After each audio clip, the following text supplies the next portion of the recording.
सुप्रभात। मेरा नाम मानू है। मैं कक्षा 8वीं अ की छात्रा हूँ।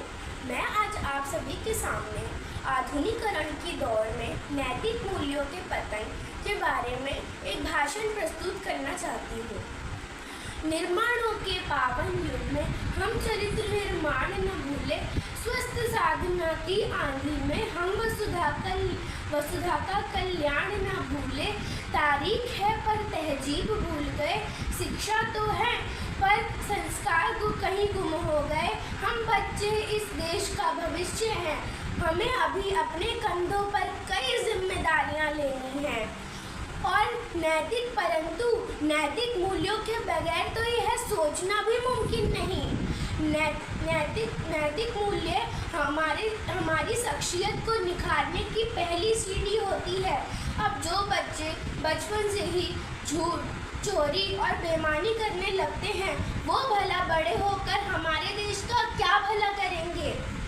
बताइए, एक छात्र गूगल से चाहे कितनी भी जानकारियां प्राप्त कर ले, मगर अगर वो अपने शिक्षक का आदर ही नहीं करेगा तो उसका पूरा ज्ञान व्यर्थ है, व्यर्थ। एक बच्चा धीरे धीरे अपने माता पिता, अपने शिक्षक और अपने समाज से नैतिक मूल्यों की भूल कर बैठता है।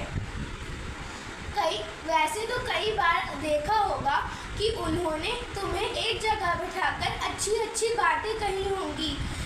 ईमानदारी से कहिएगा, आपने कभी उन बातों को अच्छे से सुना या उस पर अमल किया?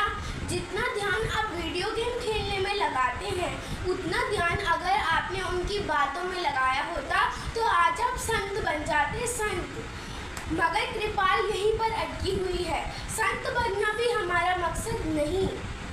अब रावण को तो आप जानते ही होंगे, महाज्ञानी, महापराक्रमी, उसमें हजारों गुण थे, मगर उसकी सिर्फ एक कमी उसके हजारों गुणों पर भारी पड़ गई। अब आप बताइए, अगर आपका पैसा चला जाता है, कोई नहीं, दोबारा कमा लिया जाएगा। अगर आपका स्वास्थ्य बिगड़ जाता है, कोई नहीं, फिर ठीक हो जाएगा।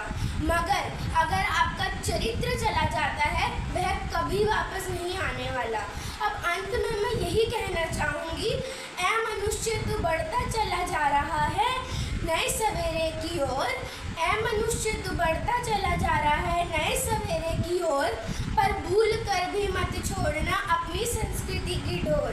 पर भूल कर भी मत छोड़ना अपनी संस्कृति की डोर। आधुनिकता तुझे बनाती शिक्षक और विद्वान, आधुनिकता तुझे बनाती शिक्षक और विद्वान, पर नैतिक मूल्यों से ही बनता है तू एक इंसान, पर नैतिक मूल्यों से ही